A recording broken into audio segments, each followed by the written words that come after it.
Hello, welcome to my channel. আজি আমি গুৱাহাটী হাইকোৰ্টৰ যিকোনো এক্সাম হওক যা হওক লাইব্ৰেৰিয়ান হওক এছিষ্টেণ্ট হওক যিকোনো এক্সামৰ কাৰণে আমি সবেই জানো যে যিকোনো এক্সামৰ কাৰণে কি আহে ওৱান ৱৰ্ড ছাবষ্টিটিউশ্যন আহে তাৰ আমি 10টা MCQ কুৱেশ্যন কৰিম ভাল পাবা স্পীডত কৰিম আৰু তোমালোকে মনত ৰাখি যাবা হ'ব এ পাৰ্চন হু হেট মেনকাইণ্ড যোনে মেনকাইণ্ডটো ভাল নাপায় অ'কে দয়া হিমতা সেইবোৰ ভাল নাপায় ইস্ক কি বুলি কয় তাক অ'কে তাক কোৱা option number A option number B option number C option number D কি হ'ব আমি অপশ্যন নম্বৰ ডিটো কেঞ্চেল কৰিব ইগোইষ্টিক নহয় সেইটো মানুহ অ'কে অপটিমিষ্টটো নহয় কেতিয়াও তো ইয়াৰ মেইন আনচাৰটো হৈছে কি হ'ব option number B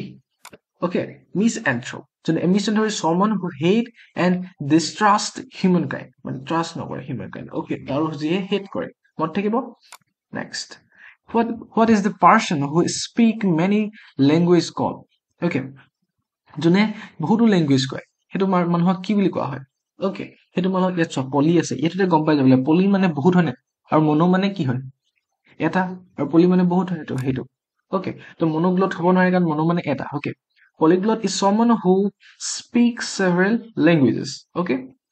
next what word describe a government run by the wealthy okay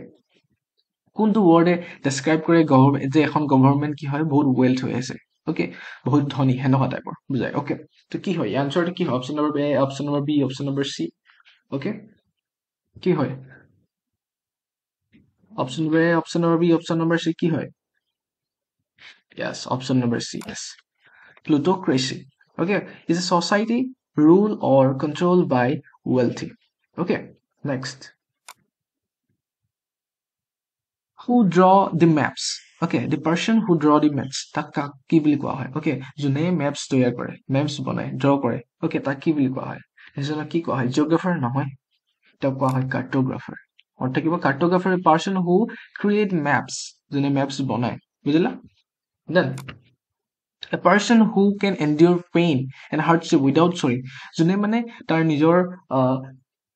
পেইনছ আৰু হাৰ্ডশ্বিপবোৰ মানে ফিলিংটো নেদেখুৱাকে কি কৰে এনজয় কৰিব পাৰে তো তাক কি বুলি কোৱা হয় option number A yes option number A is the right answer stoic remains calm and uncomplaining under suffering সি যদি নিজে চাফাৰো কৰি থাকে তাৰ ভিতৰত বহুত দুখো লাগি থাকে কিন্তু সি ফিলিংছবোৰ কি কৰে তাৰ ফিলিংছ এণ্ড হাৰ্ট ফিটছবোৰ যোনবোৰ সেইবোৰ কি কৰে নেদেখুৱায় তাকে ৰিমেইনছ শান্ত হৈ থাকে তাৰ ফিলিংছবোৰ নেদেখুৱায় বাহিৰৰ আগত আৰু আমি যিমানবোৰ ল'ৰা আছো তো সেনেকুৱাই হয় চবেই অ'কে আমি তাৰ নিজৰ ফিলিংছবোৰ কেতিয়াও কাকো নকওঁ তো তেনেকুৱা হয়নে তো সেইটো কৈছে আমি কি হয় তেতিয়াহ'লে ষ্টইক next what is the word for piece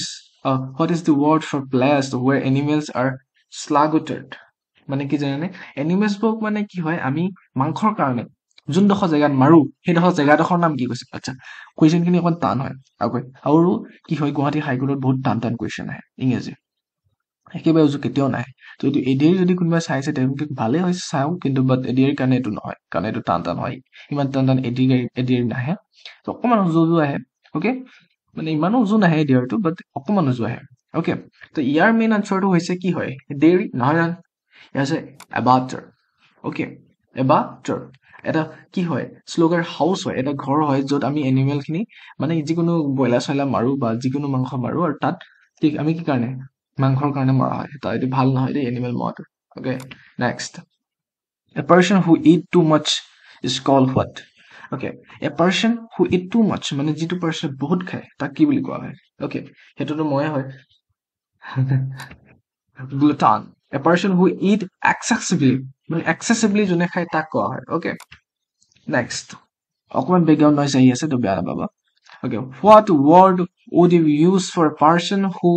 okay abstains from alcohol okay abstains from alcohol কি বুলি কোৱা হয় তাক টিউটৰ এইটো চবেই জানে but hey টিটলাৰ okay টিটেলাৰ okay টিটোটেলাৰ okay টিটোটেলাৰ okay so completely abstains from drinking alcohol okay then a person who study human society and culture is known as যোনে human society and culture study কৰে কি হয় ছ'চিয়লজিষ্ট চবেই ভাবিব ছ'চিয়লজিষ্ট বা ছ'চিয়লজিষ্ট নহয় চাইক'লজিষ্ট সেইটো হ'বই নোৱাৰে অপশ্যন নম্বৰ ডি আৰ্কিঅ'লজিষ্ট সেইটোও হ'ব নোৱাৰে অপশ্যন নম্বৰ চি এন্থ্ৰপ'লজিষ্ট থাকিব যোনে কি কৰে ষ্টাডি হিউমেন অৰিজিনছ এণ্ড কি কৰে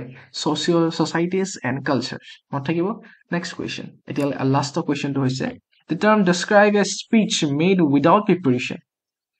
আমি মানে একো এটা without preparation কৰি যদি আমি এটা speech দিওঁ সেইটো কি বুলি কোৱা হয় সেই টাৰ্মটো কি বুলি কোৱা হয় সেই টাৰ্মটো কোৱা হয় extempore means spoken or done without preparation okay thank you and সদায় এনেকুৱা ভিডিও আনি থাকিম তোমালোকে চেনেলটো সাবস্ক্ৰাইব কৰি ল'বা এইটো লাইভ কুইজ টাইপৰ হৈছে যাতে তোমালোকৰ প্ৰিপাৰেচন হৈ থকা এক্সামটোৰ কাৰণে তো এনেকৈ তোমালোকে সিলেক্ট কৰিব লাগিব okay bye bye thank you love you guys চেনেলটো সাবস্ক্ৰাইব কৰি